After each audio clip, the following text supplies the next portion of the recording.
Welcome to my channel future study line. Good evening all of you. आज आपका स्वागत है हमारे चैनल पे और आज हम देखेंगे नया chapter integration by partial fraction. Partial fraction आज का हमारा चैप्टर है और इसके बारे में हम जानेंगे, इसके कॉन्सेप्ट एंड ट्रिक कैसे अप्लाई किया जाता है। हमारा क्या है partial fraction. Partial fraction integration का पार्शियल फ्रैक्शन में पार्शियल फ्रैक्शन इस तरह से रहता है। इंटीग्रेशन अगर कोई फंक्शन नोमिनेटर एंड कोई फंक्शन डिवाइड में डिनोमिनेटर में रहे तो ये दोनों कैसे होने चाहिए। जो हमारा न्यूमिनेटर का फंक्शन है और डिनोमिनेटर का जो फंक्शन है यानी F x and P x जो यहाँ पर डिवाइड में है, ये दोनों पॉलिनोमियल फॉर्म में होना चाहिए। What is a polynomial? Polynomial form में क्या होना चाहिए? ऐसे कोई भी इक्वेशन एक्स का, जैसे अगर आपका x cube minus x plus one या डिवाइड बाई एक्स के power 4 minus x square plus x minus one, इस तरह से कोई इक्वेशन दिया है तो हम बोलेंगे ये पॉलिनोमियल फॉर्म में है। यही पॉलिनोमियल फॉर्म हमारा ऊपर और ये डिनोमिनेटर और नोमिनेटर में क्या होना चाहिए, रहना चाहिए। देन इसके कुछ कंडीशंस हैं जो हमें पता होना चाहिए पार्शियल फ्रैक्शन लगाने से पहले। सबसे पहला हमारा कंडीशन क्या है कि if degree F x is less than P x, जो हमारा एफ एक्स है वो पी एक्स से क्या होना चाहिए, छोटा होना चाहिए। यानी पी एक्स की जो एक्स की वेरिएबल की मैक्सिमम डिग्री होगी वो एफ फंक्शन के जो वेरिएबल की मैक्सिमम डिग्री होगी वो क्या होगी, कम होगी। यानी एफ एक्स की डिग्री कम और पी एक्स की डिग्री ज़्यादा होना चाहिए, तभी हम कहेंगे ये प्रॉपर फ्रैक्शन है जिसका हम पार्शियल फ्रैक्शन यूज कर सकते हैं। देन बाय द वे, अगर हमारी डिग्री जो एफ एक्स है वो पी एक्स के बराबर हो गई या पी एक्स से क्या हो गई, ज़्यादा हो गई, यानी एफ एक्स ज़्यादा हो गया और या पी एक्स के डिग्री के बराबर हो गया, तो हम कर सकते हैं कि ये इम्प्रॉपर फ्रैक्शन है। इम्प्रॉपर फ्रैक्शन जो भी होगी जब इन दोनों की डिग्रियां सेम हो जाएगी मैक्सिमम। जैसे देख लीजिए यहाँ पे प्रॉपर में क्या था कि अगर ये एफ एक्स है, ये पी एक्स है, तो ये एफ एक्स की जो एक्स की मैक्सिमम डिग्री 3 है और पी एक्स की जो मैक्सिमम डिग्री है 4 है, यानी एफ एक्स की डिग्री कम और पी एक्स की डिग्री ज़्यादा है, तो ये हमारी क्या हो गई, प्रॉपर फ्रैक्शन। देन इसी तरह अगर हमारे पास इस तरह से आ जाए कि हमारा ये cube minus x plus one है और नीचे भी आ जाए x square x cube plus one, इन दोनों की डिग्री क्या हो गई, सेम हो गई। या इस तरह से आ जाए x cube minus x plus one x square plus one, तो ये क्या हो गई, ऊपर वाली जो डिग्री है वो ज़्यादा हो गई, नीचे वाली डिग्री हमारी क्या हो गई, कम। तो ये दोनों कंडीशंस जो ये फॉलो करेंगे तो ये क्या कहलाएंगे, इम्प्रॉपर फ्रैक्शन। इम्प्रॉपर फ्रैक्शन का हम क्या डायरेक्टली पार्शियल फ्रैक्शन नहीं निकाल सकते। Then partial fraction are only applicable on proper fraction। अभी मैंने आपको बताया जो प्रॉपर फ्रैक्शन होगा उस पर पार्शियल फ्रैक्शन डायरेक्टली अप्लाई होगा, यानी वो प्रॉपर फ्रैक्शन है तो वो पार्शियल फ्रैक्शन लगाने के लिए अप्लीकेबल होगा, यानी उसके लिए वो प्रॉपर यूज किया सकता है। बट अगर ये इन प्रॉपर केस की बात करें तो ये डायरेक्टली पार्शियल फ्रैक्शन नहीं लगा सकते। देन देखिए, if we have an improper fraction, हमारे पास अगर इम्प्रॉपर फ्रैक्शन है तो we convert into proper fraction, यानी उसे प्रॉपर फ्रैक्शन में क्या किया जाता है, बदला जाता है। कैसे बदला जाता है, डिवीजन एल्गोरिथमिक, मतलब डिवाइड वाले जो प्रोसेस होते हैं अलजेब्रिक का, उसके अकॉर्डिंग हमें इम्प्रॉपर फ्रैक्शन को प्रॉपर फ्रैक्शन में क्या किया जाता है, पहले बदल दिया जाता है। देन यूज पार्शियल फ्रैक्शन, उसके बाद हमें पार्शियल फ्रैक्शन यूज करना पड़ता है। आई होप कि आपको ये दोनों कंडीशन समझ में आ गए होंगे कि अगर हमारे पास एफ एक्स कम है और पी एक्स की डिग्री ज़्यादा है तो हमारा प्रॉपर फ्रैक्शन होगा। अगर एफ एक्स बराबर या एफ एक्स की डिग्री पी एक्स से बड़ी है तो improper fraction. Proper fraction applicable होता है पार्शियल फ्रैक्शन, यानी डायरेक्टली हम पार्शियल फ्रैक्शन अप्लाई कर सकते हैं, लेकिन जब इम्प्रॉपर फ्रैक्शन होता है सबसे पहले उसे प्रॉपर फ्रैक्शन में डिवीजन मेथड के द्वारा बदल दिया जाता है, देन उसके बाद पार्शियल फ्रैक्शन को यूज किया जाता है। ये दो कोनो कंडीशन होते हैं हमें किसी भी नोमिनेटर और डिनोमिनेटर फंक्शन को देख के उसको कन्वर्ट करके पार्शियल फ्रैक्शन या में लगाया जाता है। देन हमारे पास कुछ अलग अलग टाइप के पार्शियल फ्रैक्शन होते हैं। पहला हमारा होता है non repeated linear fraction. Linear fraction आपको पता है, जिसकी डिग्री 1 हो उसको हम क्या बोलते हैं, लीनियर। जैसे यहाँ पे यक्स की डिग्रियाँ क्या है, 1 है, तो ये हमारी क्या होती है, लीनियर। नॉन रिपीटेड मतलब उनके जो ये फॉर्म है वो रिपीटेड नहीं है, देन अलग अलग होते हैं। जैसे x माइनस ए है, x माइनस बी है, ये दोनों आपस में क्या है, अलग अलग हैं। क्या है कि नीचे देखेंगे आपके यक्स के मैक्सिमम डिग्री क्या है, एक डिग्री यहाँ पे है, दूसरी डिग्री यहाँ पे है, यानी 2 डिग्री है। जितनी वेरिएबल रहेंगे उतनी क्या होंगे, कांस्टेंट के रूप में ये अलग अलग लिख दिए जाएंगे। जैसे हमारे पास यहाँ पे 2 लीनियर फ्रैक्शन क्या है, मल्टीप्लाई में है, तो उसे हम कांस्टेंट ए को ए के डिवाइड में और दूसरा कांस्टेंट बी लेंगे, उसको दूसरे वाले के डिवाइड में क्या कर देंगे, कन्वर्ट कर देंगे। यानी हमारा एफ एक्स पी एक्स की जगह हमारा एक्स माइनस ए एक्स माइनस बी हो गया, तो उसे ए अपॉन दिस और प्लस बी अपॉन दिस, यानी इनको क्या करेंगे, अलग अलग रख देंगे। देन उसके बाद जो प्रोसेस होगा वो अभी हम आपको बताएंगे। देन दूसरा हमारा क्या है, रिपीटेड लीनियर फ्रैक्शन। रिपीटेड में क्या होता है, जो हमारी वैल्यू होती है कुछ रिपीटेड होती है, कुछ नॉन रिपीटेड होती हैं। तो जो रिपीटेड हो गई, नॉन रिपीटेड हो गई, तो हम देख रहे हैं यक्स की यहाँ पे 3 डिग्री मिलेंगी। जैसे यहाँ पे अगर यक्स की हम इसे ओपन कर दें, यहाँ पे ये 2 है, 2 को कर दें तो यक्स की यहाँ मैक्सिमम डिग्री 2 हो गई, एक यहाँ पे है, ये क्या हो गई, 3 हो गई। तो कांस्टेंट हमारी कितनी होने चाहिए, 3 होने चाहिए।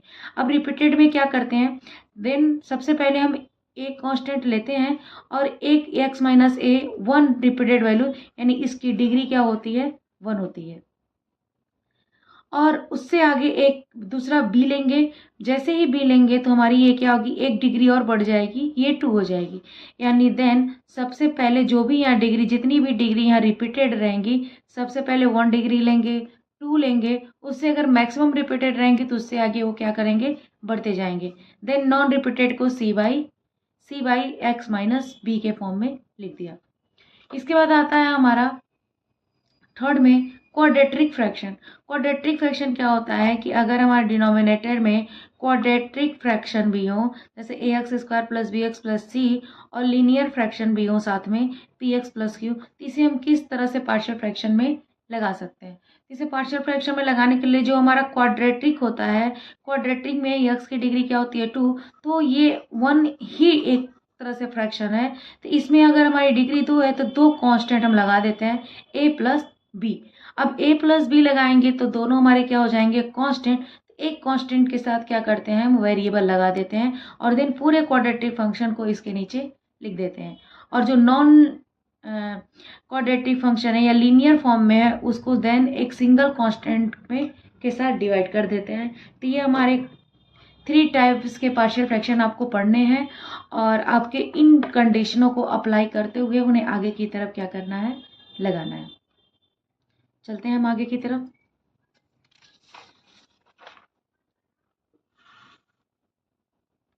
ये है integration by partial fraction.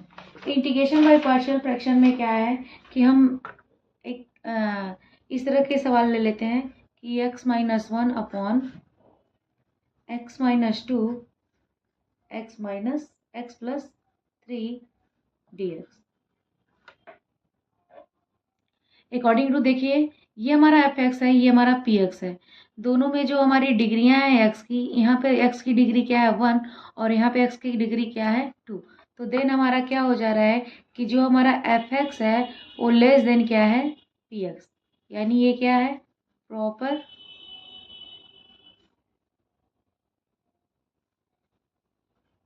Fraction.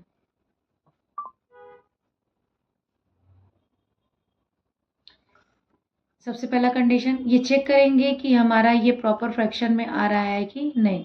ऐसे ही हमारा ये जैसे ही प्रॉपर फ्रैक्शन में आ जा रहा है, उसके बाद हम क्या करेंगे, अपने सवालों को कैसे अप्लाई करते हैं देखते हैं। सबसे पहले हम क्या करेंगे, इसको लिख लेते हैं x minus 1 x minus 2 x plus 3। इसे हम कांस्टेंट में तोड़ देते हैं, इनको अलग अलग कर देते हैं, a upon x minus 2 plus b upon x plus 3। इसे हम इक्वेशन नंबर 1 मान लेते हैं। अब क्या करेंगे, अब आप देख रहे हैं x माइनस 1 x माइनस 2 है और x प्लस 3 है। यहाँ पे a upon x minus 2 plus b upon x plus 3। इसे हम कन्वर्ट कैसे करते हैं, अब ध्यान से देखिएगा। आप पूरी फोकस यहाँ पर लगा लीजिए, वो थोड़े समय की बात है, आपको बहुत अच्छी तरह से यहाँ पे आपको समझ में आ जाएगा और आप कभी भूलेंगे नहीं। इस तरह के जब फंक्शन का कन्वर्ट करना होता है तो हम क्या करते हैं, ये हमारा नोमिनेटर है, ये हमारा डिनोमिनेटर है। सबसे पहले क्या करते हैं, जो लेफ्ट साइड में है उसको ऊपर, जो नोमिनेटर में है उसको लिख लेते हैं। डिनोमिनेटर में जो नीचे है इसे क्या करते हैं, हम हटा देते हैं। देन इक्वल लगाते हैं, ए लिखते हैं। ए के जो साथ में डिवाइड है उसे ना लिख के जो बी के पास है उसको क्या करते हैं, हम ए के साथ मल्टीप्लाई कर देते हैं। प्लस बी का लिखेंगे, बी के जो नीचे डिवाइड है उसे बी के साथ नहीं लिख के जो ए के पास है उसको क्या करेंगे, ए के पास मल्टीप्लाई कर देंगे। ये हमारा क्या हो जाएगा, इक्वेशन नंबर 2। देख रहे हैं कि हमने नीचे से दोनों पार्ट में से नीचे वाला पार्ट हटा दिया हुआ है। क्या करेंगे, आप थोड़ा सा ध्यान से देखिए कि x-1 जो लिखा हुआ है उसे हमने लिख दिया और डिवाइड में जो लिखा हुआ है उसे हमने हटा दिया। इक्वल लगाया, ए है हमारे पास, ए के जो डिवाइड में है उसे हमने ए के साथ नहीं लिखा हुआ है, जो बी के साथ है उसे हमने ए के साथ क्या किया, मल्टीप्लाई कर दिया। प्लस का साइन है तो प्लस लगा दिया, बी लिख दिया, बी के जो डिवाइड में है उसे मैंने ना लिख के जो ए के साथ डिवाइड है उसको हमने लिख दिया और नीचे जो भी डिवाइड में है उन सबको मैंने हटा दिया। देन अब इसे यूज कैसे करते हैं, हमें ए और बी की वैल्यू फाइंड करनी है। ए बी की वैल्यू फाइंड करने के लिए सबसे सिंपल सा हमारा कॉन्सेप्ट है कि जो ये हमारे रूट्स हैं डिवाइड में, इन्हें हम इक्वल टू 0 ले लेते हैं। अब देखिए हमारे पास ये 2 रूट्स हैं, तो 2 रूट्स हैं तो इस यहाँ पे क्या करेंगे, x-2 इक्वल टू 0 लिखेंगे, यानी यहाँ से हो जाएगा x इक्वल टू 2। इस वैल्यू को हम क्या करेंगे, इक्वेशन नंबर 2 में लेफ्ट और राइट दोनों साइड में क्या करेंगे, रखेंगे। हमने क्या किया, देखिए यहाँ पे हमने यहाँ पे जो दो हमारे पास लीनियर फॉर्म में फ्रैक्शन है, इनको क्या किया, हम यहाँ पे एक को 0 मान लिया, दूसरे का भी 0 मान के यूज करेंगे। फर्स्ट ऑफ ऑल सबसे पहले हम x-2 को 0 मान लेंगे, उसको इसकी वैल्यू को क्या करेंगे, x इक्वल टू 2 रख देंगे। अब ये x की वैल्यू जो है इक्वेशन नंबर 2 में क्या करेंगे, सब्स्टिट्यूट करेंगे। तो जैसे ही सब्स्टिट्यूट करेंगे तो लेफ्ट में रखेंगे तो ये क्या आएगा, 2-1। देन ए हमारे पास है, यहाँ पे x की वैल्यू रखेंगे तो क्या होगा, 2 + 3 प्लस बी, यहाँ पे 2 x की वैल्यू रखेंगे तो 2-2। जैसे 2-2 रखेंगे तो इसकी वैल्यू कट के क्या हो जाएगी, 0। तो यहाँ पे क्या हो गया, 2-1 1 हो गया, ए हो गया, और 2 + 3 क्या हो गया, 5, और बी के साथ 0 का मल्टीप्लाई होके 0, यानी यहाँ पर हम कह सकते हैं कि ए की वैल्यू क्या आ गई, 1/5। ये हमारी ए की वैल्यू आ गई। देन इसी तरह हम इसको भी लेंगे, हमारे पास है x + 3 इक्वल टू 0। अब यहाँ से x की वैल्यू फाइंड कर लें तो x इक्वल टू क्या है, -3। अब x इक्वल टू -3 की भी जो वैल्यू है वो क्या करेंगे, सब्स्टिट्यूटिंग द वैल्यू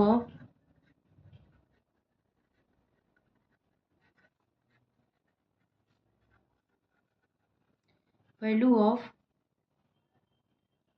इक्वेशन 2, जो x इक्वल टू -3 है उस वैल्यू को हमने क्या किया, इक्वेशन नंबर 2 में लेफ्ट और राइट दोनों साइड क्या किया, सब्स्टिट्यूट कर दिया। तो जैसे ही हम x इक्वल टू -3 करेंगे तो आप देख रहे हैं यहाँ पे क्या है, x-1। तो x-1 है तो x की जगह पे क्या हो गया, -3 -1। Then a equal to -3 + 3 plus b equal to -3 -2। अब जैसे ही a की वैल्यू के साथ हमने -3 रखा तो ये दोनों कट के क्या हो गए, 0।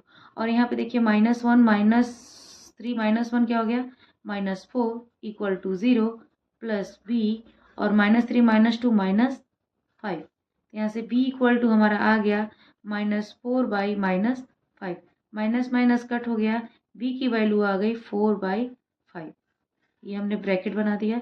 ए की वैल्यू हमारी आ गई 1/5 और बी की वैल्यू आ गई हमारी 4/5।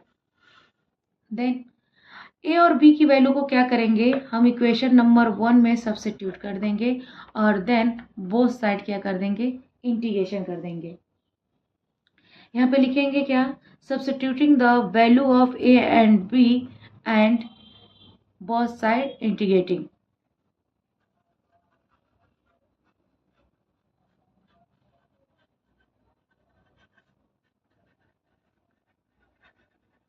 substituting the value of a and b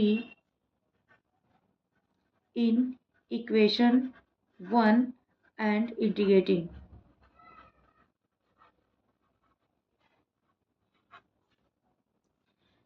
Then x minus 1 left side का पूरा पूरा लिख देंगे।